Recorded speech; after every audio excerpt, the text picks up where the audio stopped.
Hey everybody, how's it going? Hope you're having a lovely day. Welcome to today's episode of I Can't Believe I'm Still Talking About Better Way Electronics. I'm your host, Louis Rossman. Today I'd like to discuss a privacy complaint that I received, a comment that BWE made, and a very simple way that he can fix it using his own advice, which I'm sure he'd have no problem doing because this is what he suggests to his own customers and even berates them over. This is a privacy complaint that I received. It says the information reported as violating privacy is at 3 minutes and 50 seconds to 18 minutes and 40 seconds. Now, if we go to the video I did on BWE 2 days ago, and you look at 3 minutes and 50 seconds, these are the conversations he is having back and forth with his customers. In my opinion, this has no expectation of privacy because this is a public business phone number he posts on his website, and the customers that are speaking to him have provided me with full consent to release the contents of these conversations. This is not a privacy complaint, but if he filed a privacy complaint simply from 3 minutes in the video all the way up until around 8 minutes in the video where I stopped discussing the conversations that he's had with his customers via customer service, I'd understand it. The reason that this is strange to me is he says the information reported violating privacy goes all the way to 18 minutes and 40 seconds in the video. And at 18 minutes and 40 seconds in the video, that's where I'm discussing the Brisbane court jailing somebody for 12 years over internet you know what. Let's read the message that he had sent so we can put this in better context. BWE, given that their goal was defamation, harming my reputation in business, I'm not going to contribute to the matter any longer. They've succeeded. Whether they've said is true or not, and whether I can prove it, has no meaning any longer. The information provided by these people does not reflect me or my business. Ultimately, what has been done over the past few days has been criminal. I've been documenting everything, and in the interest of my safety and sanity, I'm not continuing my business. It's not worth it, and plus I cannot fight a liar with millions of subs. I'm a sole developer. That's basically all I have to say on the matter. Take it or leave it. So firstly, if everything that has been said is not true, then why are you claiming that this violates your privacy? This only violates your privacy if this is you. This only violates your privacy if this is you.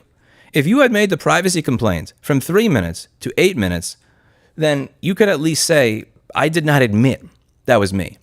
Why are you filing a privacy complaint on the entire thing when you have the ability to submit very specific timestamps? Because the first time you filed a privacy complaint on me, it was only for 20 or 30 seconds out of a 20-minute video. You have the ability to do that, so I know you know how to use the feature. Secondly, he said that there is no way he can fight a liar with millions of subs. There's a very simple way to disprove all of this. I'm not going to make my own suggestions. I'm actually going to put on screen one of your suggestions that you have for your own customers, because if it's good enough for your customers, I'm sure that it's a standard that we can hold you to, right? This is a message from one of his customers. He's having a compatibility error when trying to use some elements of his console to prepare software. So BWE says that he should show him his photo ID. The customer sends a copy of the receipt, assuming that that's good enough. And BWE berates him and says, and I quote, so when you're driving and a cop pulls over, you show them this? When the customer refuses to provide his state ID, he says, so you don't exist and he doesn't exist, and assumes that he's lying. He continues to say, start by providing your ID. Provide your ID. Then he makes fun of the customer and says, too many lead fumes then. So you're berating the customer for not providing his ID. So surely you're willing to provide your ID, right? A photo ID that matches the name on your transcript for the university you claim you were going to, a name on your photo ID that matches the name that's on the bank account that all of the money for your business is going to, along with the bank statements, and the photo ID should have a photo of you that matches the photo of you that's on your YouTube channel that, you're the only tech repair business that I've ever seen on YouTube in 11 years that doesn't show your photo on camera, and instead shows a drawing of a 9 to 12-year-old girl.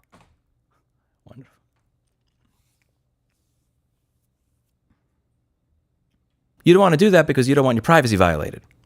Now you know how your customers feel. Stop striking my channel, man. I just want to move on. I want to talk about Nintendo. I want to talk about what Unity's doing with their engine. There's so much other stuff that I want to be focused on, not you.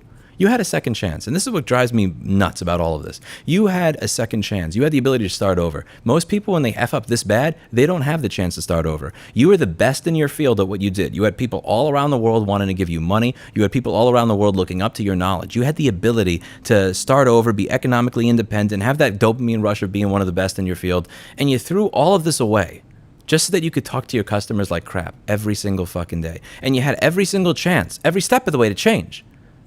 And you still threw it away. And for what? So you could talk to people like they're pieces of crap? So you could make fun of your customers and joke about how they must be sniffing too much lead fumes? Why? I really want to know why. I've messed up in my life. Not this bad. I've messed up businesses. I've messed up relationships. Luckily with my business, I've had the chance to be reborn with it and start from scratch. But a lot of people, when they screw up, they don't have the chance to start from scratch. You did. Why throw it all away over this? Explain to me the compulsion to treat your customers like garbage. Explain why that is more important than being best in your craft, making money, and living a normal life. I don't get it. Help me understand. That's it for today. And as always, I hope you learned something. I'll see you on the next video. Bye now. Hey everybody, how's it going? Hope you're having a lovely day. Welcome to today's episode of I Can't Believe I'm Still Talking About This Guy. I'm your host, Louis Rossman. This is my co-host, Blackberry the Kitten, who is intent to continue licking my arm until I either A, open another can of food, or B, my skin starts to look as bare as Blights from Batman Beyond Season 1. So, no, the kitty goes over here. The kitty goes over here. The Louis goes over here. The mouse goes over here. The kitty over here. The kitty over here.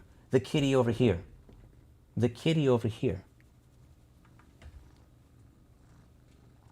God damn it.